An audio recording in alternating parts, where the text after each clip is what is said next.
I've not done an MBA because after I started a company, I thought that going for 2 years to some place and learning from books would be a complete waste of time. I opened up with a joke about liking GoZeros and not liking the other company, which I won't name. Some things that people take for granted really impress people listening. They killed my favorite flavor, peanut butter, because nobody else was buying it. But it seemed like I was the only customer for that product. The job of a VC is a little bit more generalist. Right? Like I invested in ice cream. I didn't know much about ice cream. I invested in hostels. I didn't know much about hostels. I think you have to educate yourself to become a reasonably knowledgeable person in a sector. You cannot be a sector expert in every sector. Hi guys, my name is Arjun Vaidya. Today I'm spending the day at Mesa School of Business. We're going to deep dive on a case about one of my portfolio companies called GoZero, and hopefully the students will have fun in the journey. Okay, good afternoon everyone. Can everyone hear me? Yes. How was the ice cream? We presented an interesting problem that we were facing or we were discussing with one of our companies. And I think as a learner, the case-based method actually, I did it as well when I was in college and I took an entrepreneurship class. You guys have been given a case, so we'll have 3 of the top teams present. Then maybe. So we were talking about a company called GoZero. It's a local zero sugar ice cream that our fund invested in a year ago, started by a veteran ice cream entrepreneur who's been in the ice cream space for more than 12-15 years. His family's been in ice cream space for 50 years. If we talk about the ICP of GoZero, so they are those people who are foodie, but they are also looking for guilt-free options, right? And those who have So the proper ICP of GoZero is those people who want, who have a sweet tooth, who are foodie and who are looking for a healthier and guilt-free options. So those are the perfect ICP of that. So based on that, how to expand this particular brand. So there we suggested like going into the tier 2 and tier 3, tier 2 cities basically by installing kiosks there. So that would help them in growing their presence. The key question we were asking was, there has been a paradigm shift in the world of ice cream. And that paradigm shift is that today you can build an ice cream business without any offline locations, any parlors. That was inexistent or not possible in the past. And so the question we were asking was, this business has been built on the back of QCom and food delivery, quick commerce and food delivery, and has no physical locations. But for the business to scale to the next level, they've done the 1 to 10, but the 10 to 100 journey and really become a brand, would they need offline touchpoints? And if so, what would the offline touchpoints be? Hey, hi Arjun, we're team 4. My name's Astha and we have Shlok and Parul. As a loyal customer of GoZero and a loyal hater of, we had a lot of fun. So our presentation, we got to know that we got selected in that moment, right? And we were very excited. I opened up with a joke about liking GoZeros and not liking the other company, which I won't name. But the presentation was great because we had a very consumer-centric perspective. Arjun also, I think, liked our case. Overall, it's a strategy case in which route you take for this business. As I told the learners as well, there is no right or wrong answer to this. It's just what may be better for the business at that point, given the frameworks you may use. I think other than this, there was lots of work that the learners did on ICP, on brand positioning, on customer persona, to come up with what should be the distribution strategy of the brand. Imagine putting up GoZero in those vending machines outside CultFit. So we have this homogeneous group of fitness enthusiasts, health-conscious people. So if they find a GoZero in the vending machine outside CultFit, they're most likely to buy it, especially the protein range, right? So that's how. And then the second two, can you guys name those? Mosaic Wellness, right? And that's Healthify Me. So Mosaic Wellness also, they are digital health first clinics, so also offer a lot of nutritional advice. And Healthify Me gets you smart, healthy meal plans, right? I think the first thing I was assessing was the level of research that each team did.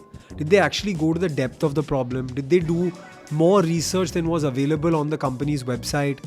Did they go above and beyond to find out about the founder, about the business, try the products, look at the products? Did they show that passion of learning? I think the second thing is, did they come up with any novel ideas, or did they come up with the first thing that comes to mind, right? And if they came up with the first thing that comes to mind, did they take the effort to make examples and actually put themselves in the founder's shoes and make real strategies, as opposed to just giving me 3-4 things that I could do?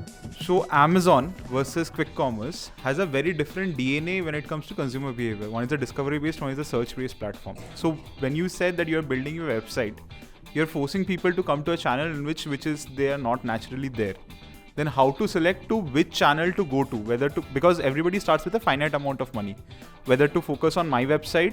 I mean, it's a given that you'll make your website, but whether to focus on Amazon or quick commerce, how do we go about making that decision? You're not getting a quick commerce listing on day one anyway. So you'll have to pick between Amazon and your website, and that's what I said. You're not getting a quick commerce listing on day one unless you are a second time founder, you have a personal connection, some big VC has invested in you. It's hard to get quick commerce listing on day one. Today, 2 years back, you could have got a quick commerce listing. You're not going to get a quick commerce listing, you're choosing between your website and Amazon, let's assume. I said to her, and I'm saying to you as well, 3 to 6 months, work on both platforms. The data will tell you which one to double down. Just a follow up on this. So GoZero, they didn't have an option of going to e-commerce, right? Because the category is not such. They went to Swiggy and Zomato first. So then in this case, e-commerce is the food platform. E-commerce is food delivery for them. So Arjun has built such a successful brand in D2C, and not just his own brand. Being an investor, he gets to see firsthand as to how other new age D2C brands are building in the space today. And that experience he brings to us. So for example, during the case study, he brought in the nuances of selecting your channel as a D2C brand if you were to launch today. Whether to be on e-commerce, whether to be on your own website, or whether to be on quick commerce. So that way, if I am where to build into this space today, I really have a baseline today and apply from day one based on the learnings that he imparted in class. Yeah, I think what I really liked was one team actually created, put up creatives that they built on ChatGPT and Midjourney. That was really cool. I think another team actually went to physical outlets of Apsara where the GoZero product was stocked and did on-field, on-ground research on that. So I think that was also very good. And I think obviously all of them tried the product and enjoyed the product. So that was fun. It was great actually. You know, in the starting when we were at case 1, we were like clueless. So whatever we were studying in classes, for example, in marketing, go-to-market strategy, economics, unit economics and everything. So we tried to use that in solving our case study.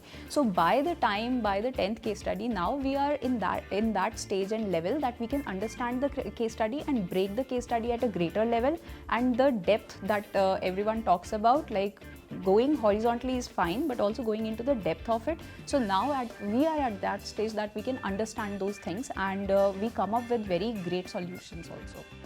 The fact that he was so grounded, he's coming from such a long lineage of entrepreneurs and built such a big brand. But when he was talking about his experience, you could see the relatability factor there.